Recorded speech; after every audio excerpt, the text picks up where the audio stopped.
This is VSiN, the sports betting network. Follow the money. That's what I always say. You always follow the money. Yeah. This is Follow the Money with Mitch Moss and Paulie Howard on VSiN.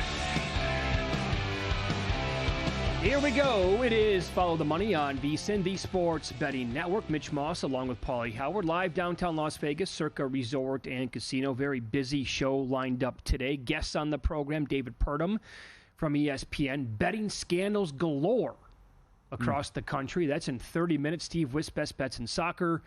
Ed Barkowitz as well, who was a longtime Philadelphia sports writer, transitioned into teaching a sports betting class at Rowan University, going to be in studio.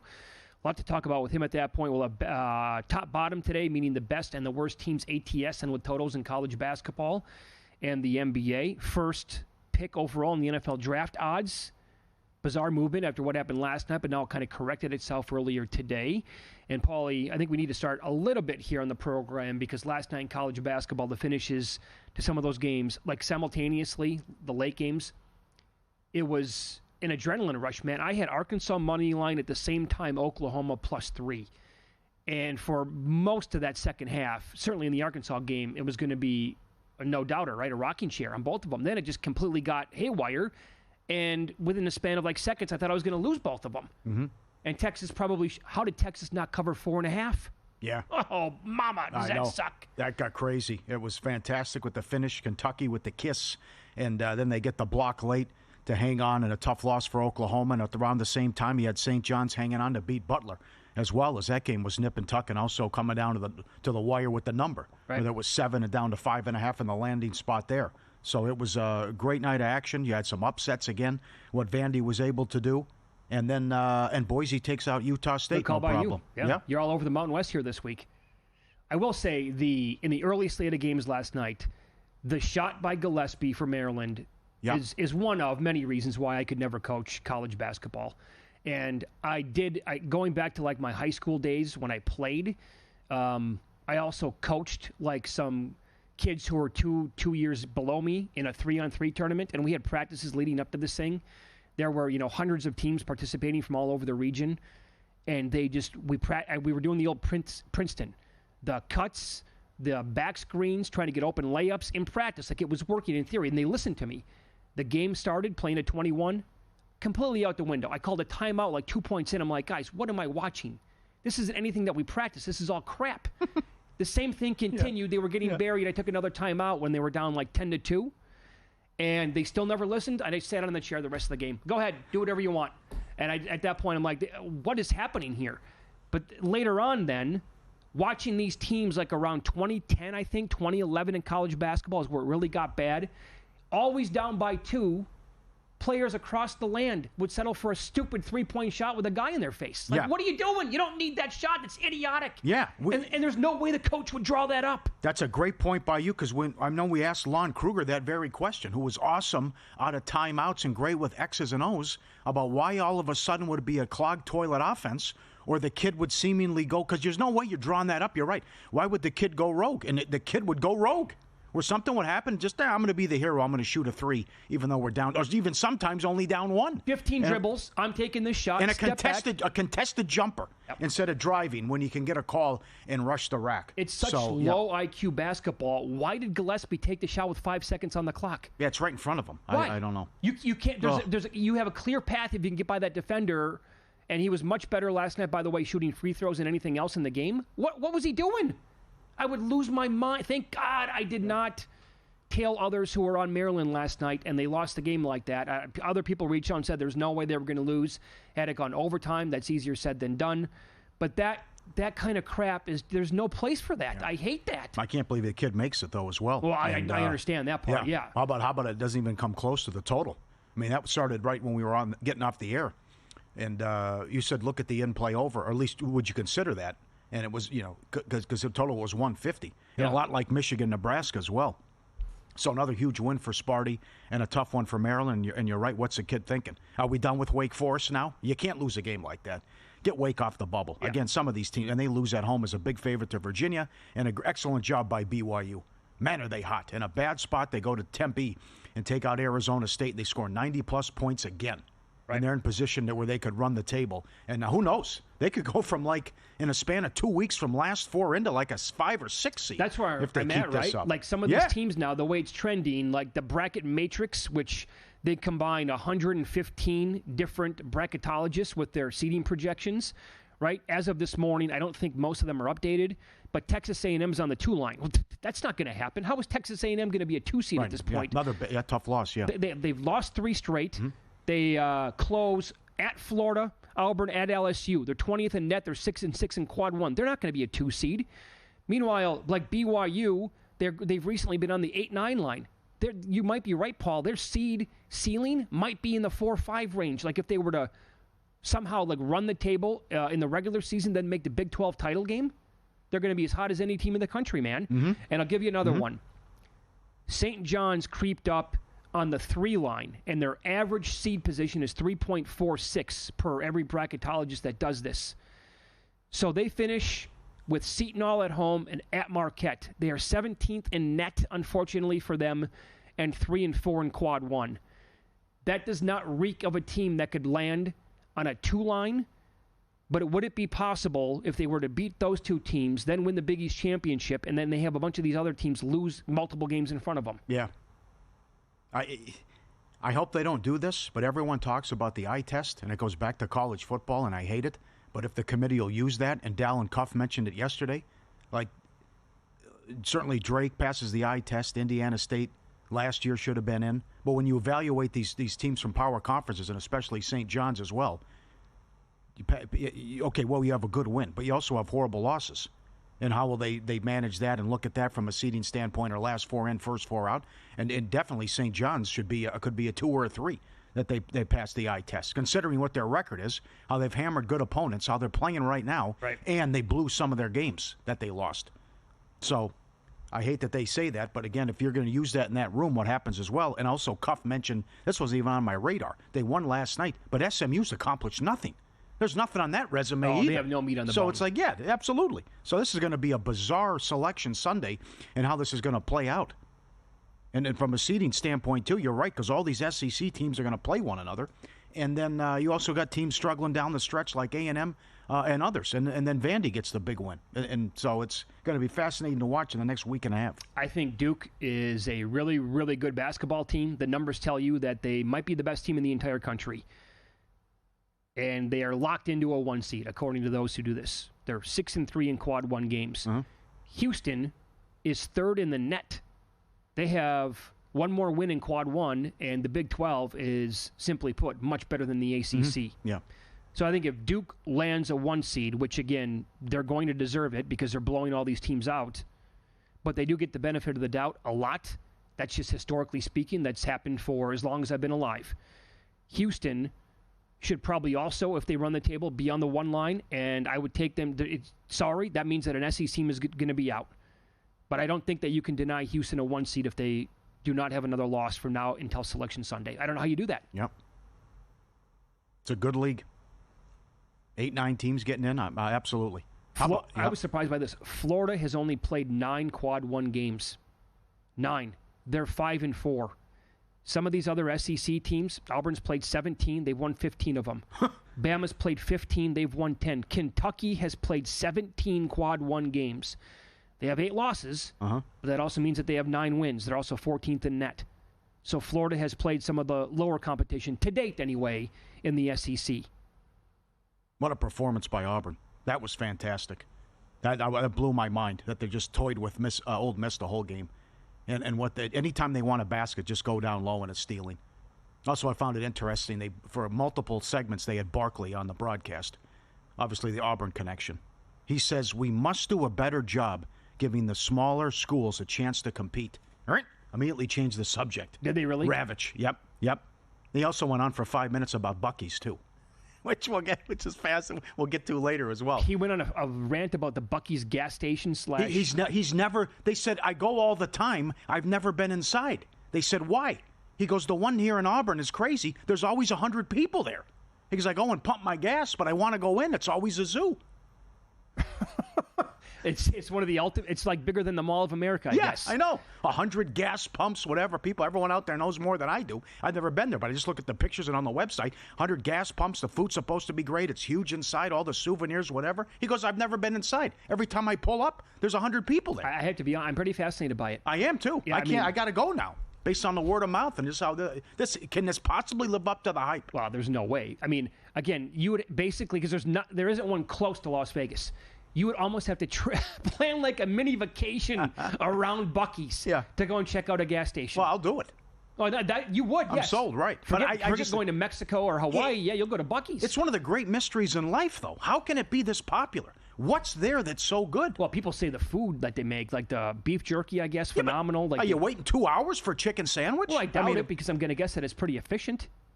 Well, right? How would it not be? I don't know if there's 100, 150 people in there. Yeah, but have you seen how big it is? Yeah, you're right about that. It's bigger than the MGM Grand. Yeah, all right. I thought that was awesome. He goes, we put one here down the street. People love it. I go all the time, but I've never been inside because there's so many damn people. On that note, Broom's higher than $3 now to win the Win Award. Yep. How about that movement? That's crazy. All right. Great job, Adam Burke. MLB betting guides out. Picks, Cy Young Awards, MVP, win totals, team previews, advanced metrics, sharp betting angles, your ultimate playbook for the season. Become a VSiN Pro subscriber today. $9.99. Get your copy of the guide. Everything that's up there every single day. College hoops picks, Wes Reynolds with golf, Nigel with soccer, VSiN.com/subscribe, NBA prop analyzer, VSiN.com/subscribe. Tonight's a tough test for the Lakers at home. I do have a bet on the game. Tell you about that. And how many points do you need to bet the Titanic? It's Follow the Money on VSiN, the Sports Betting Network.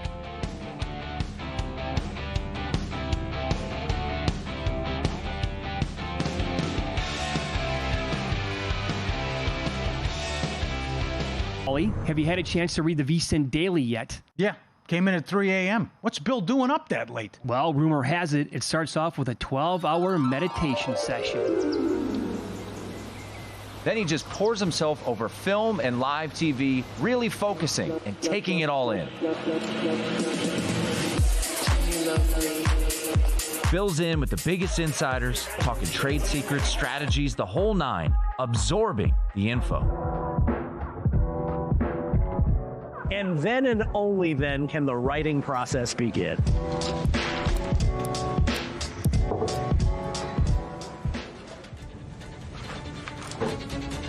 In Las Vegas, Bill's late night becomes your early morning. Wake up to the very latest betting insights in your inbox with the VSiN Daily. Sign up for free at vsin.com/newsletter. On the next A Numbers Game, it is Friday, and I know it's outside of football season, but that doesn't mean we can't have our old buddies on with us, so we will. Chris Felica, the Bear from Fox Sports, will join us once again, talk about all of his bets, and Steve Fezzik in studio, only back-to-back winner of the Hilton Super Contest. He wants to talk about not why we win in betting, but why folks lose. We'll do that. Plus Jason Weingarten. It's A Numbers Game, 10 a.m. Eastern, 7 a.m. Pacific, right here at VSiN.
This is Follow the Money on VSiN. It's a short card tonight in the NBA, but we do have a couple of really solid matchups. The marquee one later on, Timberwolves taking on the Lakers. This opened up Lakers. First number I saw was around 5.5. It's up to 6.5 now, has been pretty much all day. And the total up in 224. DK right now sitting at 229. So a 5-point move on the total. I did make a bet on the overnights, and it was a player prop. It was Anthony Edwards, and here's the reason why. Kyrie Irving went for 35 against the Lakers on Tuesday night. Luka, LeBron, Austin Reeves, they will have a tough time against elite guards, I think, from here on out. Edwards' prop, when it opened up last night, was 26.5. He's questionable for the game, so there's a chance this could be a push, or a voided ticket. However, if he plays, it tells me he's going to be absolutely good to go. And defensively, I think that's how you want to attack the Lakers pretty much every game from a player prop standpoint. Okay, and it's the same number for Luka, which I like under, as his player prop has gone under every single game but one. As, again, trying to fit in, deferring more, getting his teammates involved. And I love what they're doing where everyone eats and spreading it around, right? Balanced attack, which I love. The old man's been great. Luka chipping in. Reeves has been sensational. Hachimura as well. And then I got Vincent and others. Vanderbilt that can knock down the three. Wild that Connect hardly plays anymore. He doesn't even get minutes. I know. But that's still balanced attack. You can throw. It's a fourth meeting. It's 2-1 Minnesota. You can throw it out, based on the trades. And you have one of the best NBA players now traded from Dallas to the Lakers. But I think it's a little high. You're right. The fact that Dallas got so many open looks in that game, and I still think it's real that the Lakers' number one defense going back the last 16 games. But it's a lot of points here. First things first with Ant.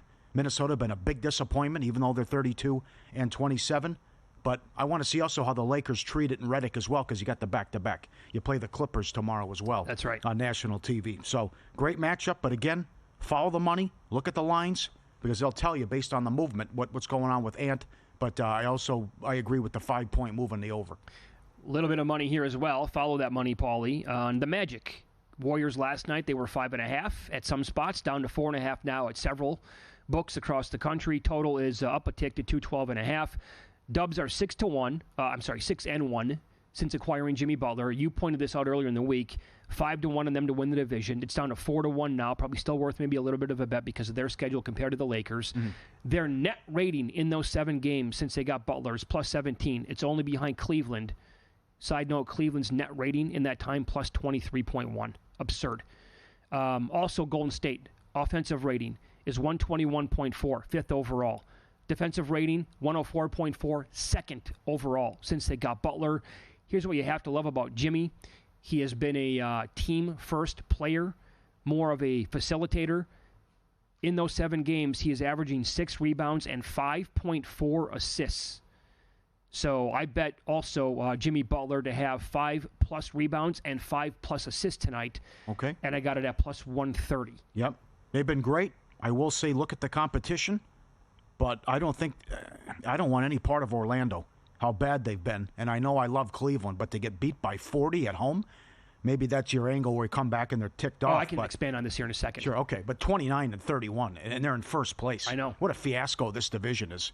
But to think it was Mosley, what a coaching job, coach of the year, guys in, guys out, and they were winning games. And then Paulo comes back, and then they've stunk, and then it's been some horrendous basketball they played, and they are pathetic offensively. Yep. So here are their wins this month alone for Orlando. They won at Sacramento by 29 points. Okay, that's pretty impressive. They beat the Spurs by 1. They beat Charlotte. They won in Atlanta, and they won at Washington. Some of those teams are the bottom feeders of the entire league. Their losses in the month of February by 14 points at Utah. They lost in a close one at the Warriors. Yep. They lost by 22 at Denver. Didn't score 100 in Golden State yet. That's right. They got beat by the Hawks in a revenge game. They lost against Memphis only by 1, but then they lost by 40 to Cleveland. Those are some horrific losses, and there's like one okay win. That's it. That's the blowout that they had at Sacramento. Yeah. Which was a weird result. I know. I can't get there. And again, it's a lot about this new life and new Curry now, that he has a guy and a star to lean on to help him out. And it's been, he's become a different player in terms of big shot in the arm, too. It's like a B12 shot for him. That's right. Did you do anything with the Nuggets and the Bucks tonight? Yeah, I like Denver. I don't think Milwaukee's going to be able to get stops. And the loss of Portis, and I know I question the competition as well, but these guys have won 10 of 11. And you got Gordon, who went off in the last game. Joker with 19 assists, ridiculous. I just don't think Milwaukee can get stops. Now, history, I would look at Freak props. He has been awesome, averaging 31 and 12, but also been awesome head-to-head when he goes against Joker. Yep. So that's one angle to look at with Freak. But I wouldn't be scared off the total, even though it's high at where are we at now? 240 and change. I just think Denver's going to get whatever they want offensively, and how well Joker's playing and the others. That I don't think Milwaukee's good enough defensively to be able to shut them down against a hot Denver team. Yeah, so we can go like last month here, right? Since January 25th, the Bucks lost at home to the Clippers. They are 7-8 since that date overall. Their offensive rating is 19th in the league. Defensively, they are 17th overall in that time frame. Their net rating is negative 3.9, 21st in the league. Meanwhile, so you have a bad defensive team, recent form here, going up against a team that has just been smoking hot on offense. Denver, since the last month, since January 31st, 10-1 overall with the record. Offensive rating is 126, first overall. Middle of the pack defensive rating and fourth overall, and net rating at plus 11.8. I know the Bucks are at home, and like you said, Freak's numbers, they stick out like a sore thumb against Joker and the Nuggets. But if you just go team versus team here, talent versus talent, the Nuggets, I think, are clearly better than this team right now that the Bucks have tried out there on the floor. Yep, I'm with you. I take the money line there. Don't mess around. Go $1.60 as well. I'm surprised on this game. Mm-hmm. Hornets at the Mavericks. This got as high as 11 last night. And the total was in the 222.5 range. Well, buyback now on Charlotte. I see one offshore's down to 8.5. National sportsbooks are at 9.5. So people are betting on this team. Their net rating since January 27th is negative 15.9. The next closest is Washington at negative 8.9. I mean, not even in the same ballpark.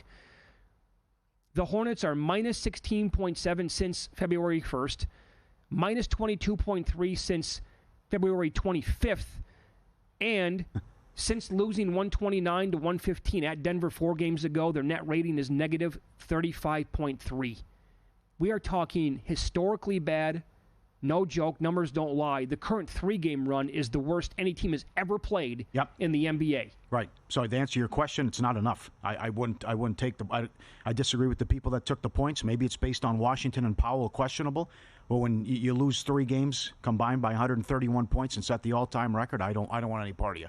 And the fact that Kyrie and Clay can go off, no. I mean, you got to show a pulse first. I mean, to sit there and say I'm going to take 10. How about can you keep it within 30? I know. Let's start there. And it's not like the Mavs are a joke. Still a playoff team. Yeah, still a pretty good basketball team. And the Pelican game's tough, too. Beal's questionable for the Suns, which maybe could help them out. But, we've killed the Suns, who are now, 4 games back of the 10 seed. That they're 4 games under, 3 games back of the 10 seed in sack. They did hang in there and blew that game against Memphis, which was 151 to 149 in overtime. But it's just all these guys are gone. And how about Windhorst saying, I don't want any part of Booker? I know. How about that comment? Yeah, they were talking about on one of their latest podcasts. They were talking about the Suns' future, like short term this year, then what's going to happen next year. The comment was, "I would not touch Devin Booker." I had to rewind it. I'm like, did he really just say that? Yeah, he said trade Booker and trade Durant and blow it up and start over again, which they're going to have to do, and they're going to finish the season under 500. What do we not know about Devin Booker? I don't know. He's got the goods though. That is a strong comment. Very much so. Yeah, but they know the season's over. They're not catching sack, and Durant he's still acting like a professional, but ticked off what happened and how they treated him and did we'll chop you, keep it quiet. Only Pelinka can keep a secret. Join us for the ultimate Follow the Money experience. Ever wonder what we're like beyond the booth? Now your chance to find out. Grab the owner's suite, your big boy, VIP cabana, Circa Stadium swim. Spend the day with us, catching all the sports action, sweating out your bets poolside. We'll do shots. We'll do whatever you want. Pick our brains on favorite plays of the day. Relive your favorite Follow the Money moments. One of a kind VIP experience. Love how they nailed it with the carriage, especially with the grays on the side, what you said, with you as well. And I need more muscles.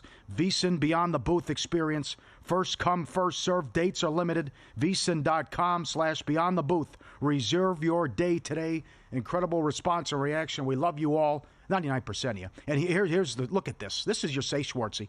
And Nish is getting royalties. This is your view and setup. Look at this. Your own bathroom, your own server, fit 20 people in there. You got 3 TVs inside. You got everything on the big screen outside. We're going to play blackjack in the corner. There's kiosk as well. Come on, let's eat. It's the best pool in Las Vegas. If you would somehow be able to transport this pool and put it at any property in, I don't care, Fontainebleau, Mandalay Bay, Cosmo, you name the Bellagio, it's the best pool anywhere in Las Vegas. And that view is of all the games, too, that are going to be going on.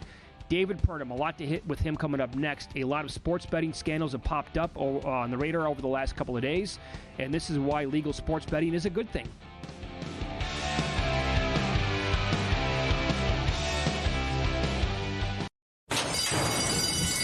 And they're off.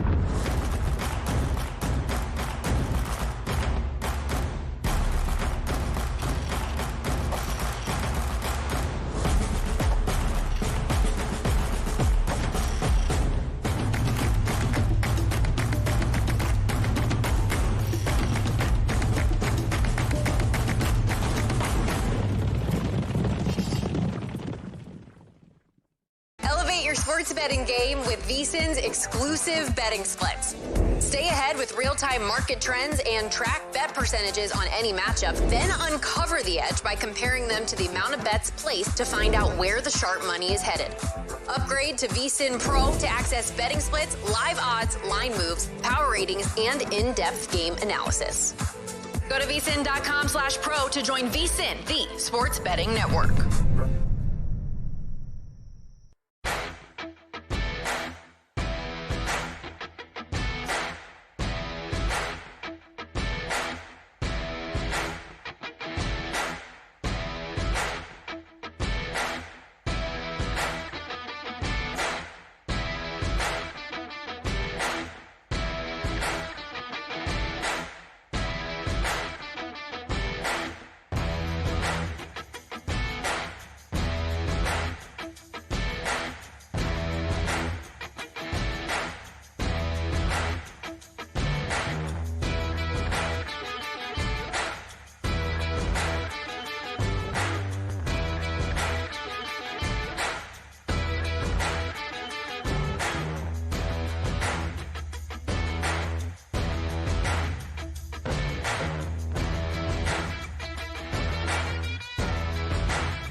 This is VSiN, the sports betting network.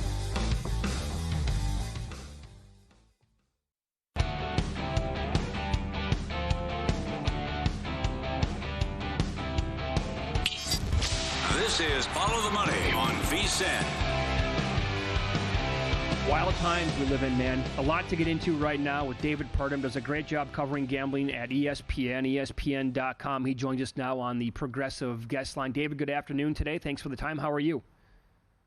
I'm doing good, guys. How are you guys? Doing really well. Good, sir. I loved the lead paragraph of one of your stories this week so much. I want to read it to the audience here, and then you can follow up with what happened next. But here's how your story started, one of them anyway, on ESPN.com this week. On a chilly Wednesday evening in Atlantic City, New Jersey, 4 bettors sat in a restaurant booth inside a casino on the boardwalk. Their table full of fried food and fountain drinks. It was not Matt Humans. March Madness was tipping off, but that's not why they were there. Their plan was to bet on a fixed NBA game. That's hook, line, and sinker right there. Tell the audience. There's a lot to the story, obviously, but then it involves Jontay Porter. What happened next? Yeah, that was the Jontay Porter scene in Atlantic City when the co-conspirators met up there at a casino on the boardwalk, and they had a bag of $65,000 in cash with them. And this is all according to the federal documents that are in the court public purview. And their plan was to go bet on the March 22nd Sacramento Kings Toronto Raptors game. Porter had told them that he was going to remove himself from the game early and that they should hit the unders heavy. At the time when those guys are sitting there at the restaurant table, one of the guys decides to pull out his phone and actually takes a selfie. Got the guys in the background eating their food. He's kind of smiling wryly at at his phone, and the feds got a hold of that picture, and it's inside the complaint. It is remarkable to me. You guys all went for a guy's trip to Atlantic City. Maybe you take a selfie, but if you're there to bet on a fixed game or a fixed player, don't take the selfie. Incredible. It's but oh man. So now is Porter looking at 4 years in prison? Yeah, he has pleaded guilty. He was among the first of the conspirators to plead guilty. He's looking at about 4 years in prison from what the prosecutors are estimating. Maybe he gets a little less if he's cooperating. But that sentencing is going to happen in mid-May. So what about the other individuals? And also, is it 9 games? Is it more? They didn't stop at Porter. Did they have their hands in the cookie jar with other college programs? So there are 4 guys that have been named and 1 co-conspirator that has not been named. 2 of those guys have pled guilty already. 2 of those guys are in plea negotiations, and then you have Porter. The 5th guy is a guy named Shane Hennon, and last time I was on the show, we talked about him getting arrested in the Las Vegas airport while he was trying to get out of town. The feds say they have evidence that he has been part of millions of dollars worth of fraudulent sports bets on games, and he is a known poker player, sports bettor in Vegas. He has a Pittsburgh, Philadelphia background where he was betting large amounts over there, according to Sports Illustrated reporting, betting large amounts at the Bet Rivers Casino there in Pittsburgh for quite a while. In fact, the sportsbook director over there told Sports Illustrated, your guy's friend Pat Forty does a great job, that Shane Hennon was their biggest bettor for the longest time. And my reporting shows that some of the sports books, both offshore and Las Vegas, are familiar with Hennon. They knew who he was and some of his partners and some of the betting accounts associated with him. Well, those betting accounts had been betting on some of those suspicious games involving college basketball that we've talked about dating back to last season with Temple UAB all the way through this year. We've had 4 more schools be named under investigation: North Carolina A&T, Eastern Michigan, Mississippi Valley State, and then just yesterday, the University of New Orleans. It's also interesting to note that it appears they went after some of the worst teams in college basketball as to not – people would say no, they wouldn't sound the alarms. I'm just betting against them because they're like 5-23 or one of the worst teams. Yeah, the teams that they've targeted are those lower mid-major teams, real small schools, but it shows that they just weren't betting against bad teams because of the numbers that they were betting. As you guys know, some of these bets were placed on the first half point spread in games that would close. The first half point spread would close almost higher than the full game point spread. And they just kept betting it and betting it. And that's one of those red flags that when bookmakers see that, they think something's up here. So I would assume then, based on what you said about Shane, obviously their biggest bettor that they reported, over the years anyway, he was allowed to get down maybe much bigger limits than normal bettors, obviously. But how much are they going to give him on a first half bet that involves some of these teams that we're talking about here? Well, I mean, I think that they, limits vary where they go, but it certainly wasn't just betting at one sports book. Sure. He had accounts offshore in Vegas, probably across the nation, where he had the ability to move large amounts of money. May have been only $5,000 here, $5,000 there, but he was able to get down enough money to make it worthwhile for him, right, to do that. I can't believe some books. Allegedly, I should say. Sorry, yeah. Some of them he showed the slips, though. I can't believe a guy's getting down $60,000 on a Big South game or $70,000 on a first half. I can't believe that. That's nuts to me. That's remarkable to me, too. It doesn't make a lot of sense. Maybe he was playing in part of the, in the pits, playing on some table games and had racked up some VIP points where they would allow him to place larger wagers than most people would be allowed to. But that was surprising to me as well. Yeah. Is Fresno State separate from this? Yes, Fresno State, our understanding, 3 players one was booted off the team. 2 players were held out last week against Air Force. There is an NCAA investigation over there and an internal investigation. And our understanding is that's based on player props, that some of those players that have been suspended and removed from the team were actually betting on player props involving themselves and their own games. So how does that work then? It's Follow the Money here on VSiN, the Sports Betting Network. Explain this. Our guest is David Purdom, does a great job covering sports betting for ESPN. There is no legal sports betting. I can, probably put 2 and 2 together here, but no legal sports betting in the state of California. Were these players getting down with bookies, offshore books? Were they telling people to go bet it in other states? What were they doing? My understanding is that the players were playing on daily fantasy sites that offer prop betting, kind of a similar aspect of prop betting, where you can bet more or less on a player's rebounds and points. Additionally, into some traditional sports books from associates that were named, there was an increase in interest, of notable interest at some of the major offshore sports books on these guys' prop bets. These are, guys I had never heard of. But Fresno State mid-tier players, suddenly their prop bets were getting more money than usual, and so that kind of triggered some suspicion.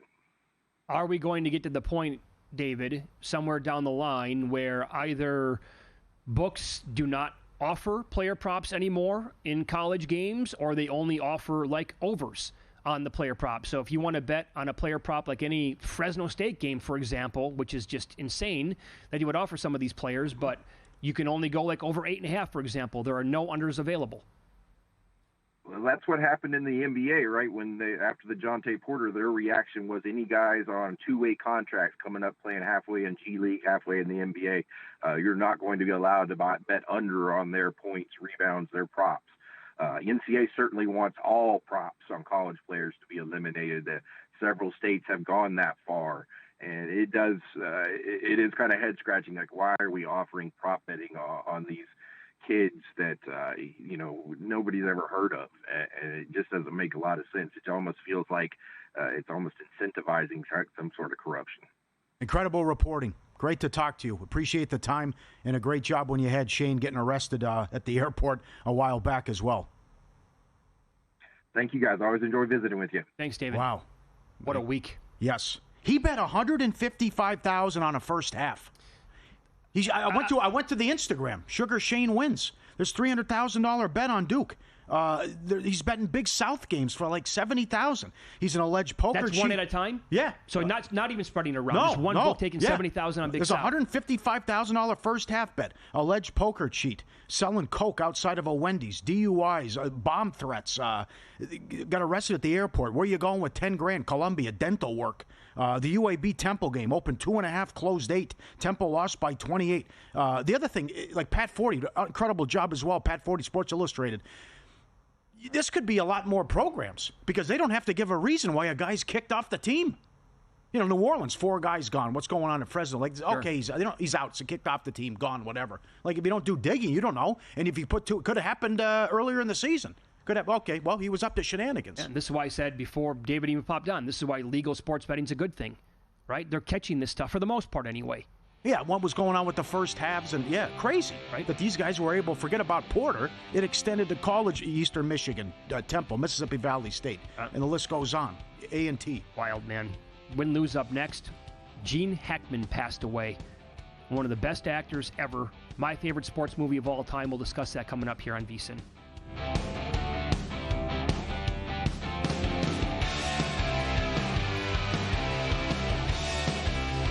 Don't start betting the baseball season without it. VSiN's Baseball Betting Guide, exclusive to VSiN Pro subscribers. Inside, you'll get everything from tips on how to bet baseball to expert analysis on awards races, futures markets, and a full stats glossary that will help you sharpen your edge. Go to VSiN.com/subscribe to sign up to become a pro subscriber to get this exclusive betting guide, as well as access to everything you need to become part of the Sports Betting Network.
Last night? Wow, winning. Or was it a rough one? Well, they can't all be winners, can they? Loser! You're a loser! Paulie Howard recaps the night in sports betting in Win Some, Lose Some.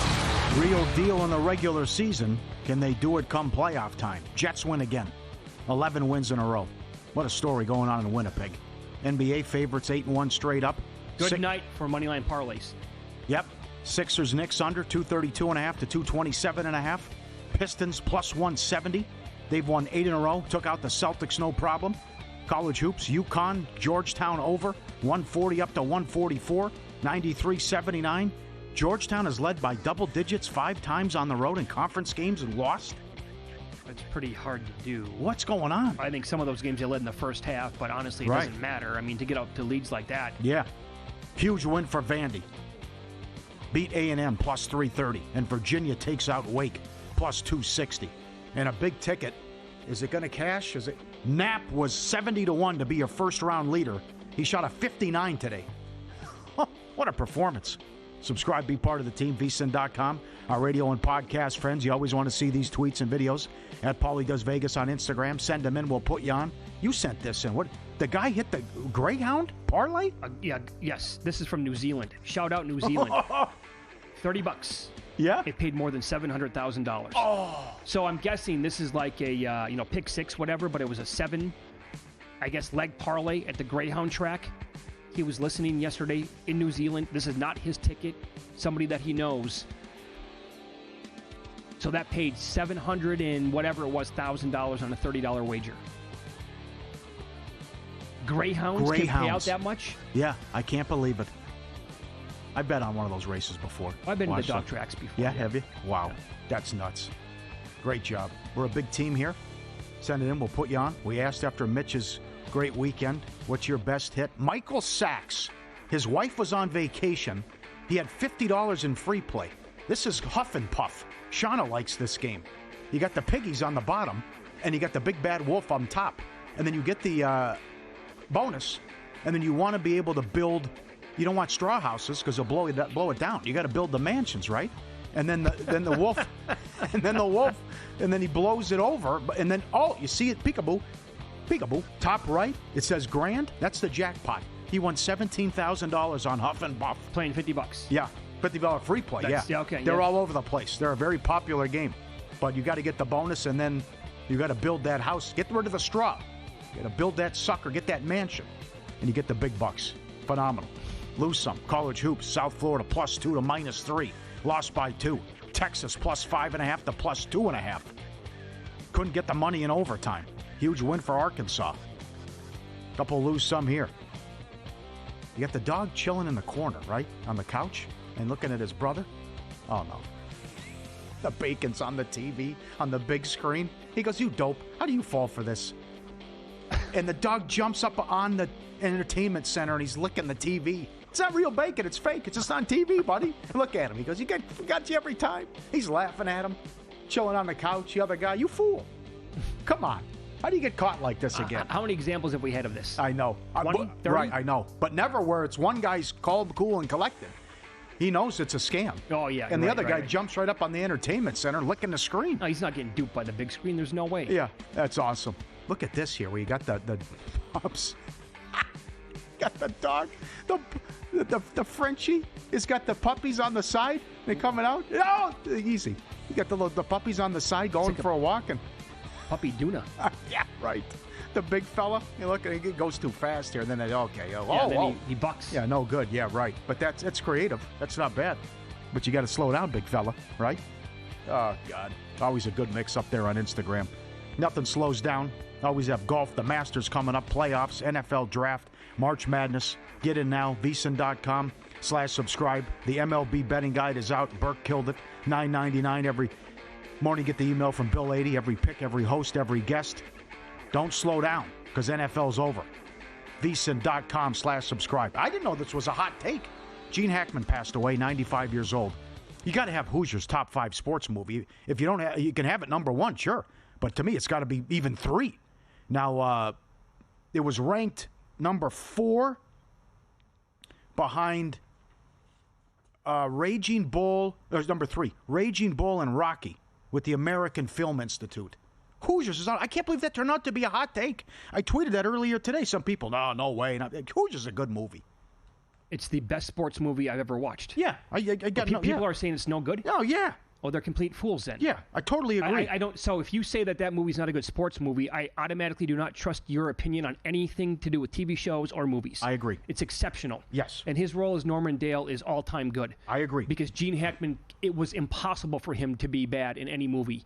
Yeah. And whenever you saw that he was going to be in a movie, you knew that it had a chance of being pretty damn good. I'll tell you this. Yeah, he thought it would hurt his career when he did it. And it turned out to be just a phenomenal picture. It's so good. Yeah. I get chills every time I watch it. What might be more difficult than getting into a conversation about best sports movies is actually ranking Gene Hackman's best movies of all time. Oh, God. That's incredibly difficult. I tried doing it earlier today. Top 5 for a lot of people, very, very tough. But for him, I was going back and forth on X with a couple of people, and somebody made a good point. Like, Unforgiven is fantastic. Might not be in his top 5. Mississippi Burning. French Connection. Hunt for Red. Is he in Hunt for Red October? No, it's Crimson Tide. Crimson Tide. To me, that's it, right. To me, is probably number 2 or number 3 with Denzel Washington. The writing, the acting, and the execution and the drama in that movie was electric. He's awesome in Get Shorty. He's very good in Get Shorty. Harry. He could play multiple. Like he was at the same time. Great range. Yeah, absolutely. Yeah. Get Shorty's very good. Yeah, you pick your feet, huh? You pick your feet. Great French Connection. I'll say this such too. a good movie, French Connection. The Firm with Tom Cruise. Did you ever see that? Yeah, a long time ago. Obviously, very popular book. Yeah. Turned out the movie was actually damn good because you're going to have Cruise and also Hackman going at it back and forth. I think it's actually pretty underrated. But he was in Behind Enemy Lines. That was with Owen Wilson. Pretty good. Enemy of the State he was in. I thought that was solid with Will Smith. But overall, the resume is fantastic. And to me, again, I would say this. Yellow Cake, not even top 5. Come on. Oh, Royal Tenenbaums, by the way. Oh, sorry. Good. But I'm a huge Wes Anderson guy. Yeah. I think his directing chops are awesome. But here would be the list to me. Tell me, what am I missing? If you want to have a conversation about best sports movies of all time, Hoosiers has to be in the conversation. You're going to say Slapshot. Field of Dreams. Rocky. No, Field of Dreams is not on the list. Oh, you're lost on this. Field of Dreams is not close to Major League, nor is it close to Bull Durham. Oh, boy. Come on, man. Hoop Dreams has to be on the list. Yeah. Hoop Dreams, fantastic. Mm-hmm. Rocky. Mm-hmm. Raging Bull. Yeah. And you got to have Caddyshack. For what that movie was like, way ahead of its time. Yeah. It's on the list, yeah. We argue on this. I did not care for Rodney Dangerfield's character. I thought Ted Knight was amazing in the movie. You guys got it? Did you put it in, you guys? You got DiBiase in there, though. What a great character he was. God. Oh, he nailed it. Yeah, but wait. I can't believe it. You had a great relationship with your dad. Yeah. Field of Dreams is awesome for that perspective, and also I love Dangerfield in Caddyshack. I like Dangerfield with almost everything that he did. But not in Caddyshack. I thought he brought the movie down. Actually, everybody else was great. No, Field of Dreams is cheesy. Oh no. That's the best I can say about the movie. Damn it. And it doesn't hit home with me at all. And I think that people are faking it, actually, quite honestly, when they see how special the movie is. Oh, no, don't do that. Don't go there. I really do, yeah. You're because going there? It's not in this. It's not even close. Not even close as a baseball movie to Major League or Bull Durham. Baseball, Ray. Baseball. Look, I like the feel-good, goosebumpy kind of sports movies. Did you like Natural? Good, solid, yeah. Okay. Yeah. Why is it, by the way, that boxing movies are the best? Yeah, there's a lot of them. 8 Men Out, loved it. Great movie. 8 Men Out was good. Great movie. Diggstown, sports betting. Wow. Very good boxing movie. They're trying to fix the fights. I also thought, like, the whole continuation of Rocky, like, growing up in that age range. I love Rocky 4. Drago. Russia? Is that Russia? Drago, yeah. If he dies, he dies. Yeah, right. Yeah. But then it continued, and they got into Creed with Michael B. Jordan. I thought the Creed installments hell were of a comeback. Very good. It was leaking oil. They turned that thing around. Sure they did. Yeah. Look, I know. In fact, you know what? I'm going to take that back. I was going to say I'm in the minority in Field of Dreams. I don't think I am. I don't think I'm in the minority. You're in the minority. I don't think I am. You want to find out? I think you're in the minority. I think people will respond to that. Yeah. It's not a hot take. They're going to say, Mitch, I totally agree. No, hot take. Way outside. People are going to say you're off. Do you think it's better than Major League and Bull Durham? It's They're not. completely different movies, though. No, I know. I mean, it's... Yeah. I guess it's like comparing Raging Bull to Rocky. Which one's better? Oh, I love Raging Bull. Very good. It's a tough list. One of De Niro's best. Rudy? Is that cheesy? Horrible. Really? Unwatchable. Okay. Yeah. Best bets this weekend in soccer. Steve Wiss coming up here and Follow the Money. It's VSiN, the Sports Betting Network.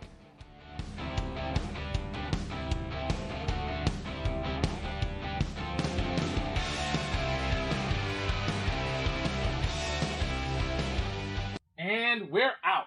Okay, give me 1 sec. I need to load funds into my gaming app.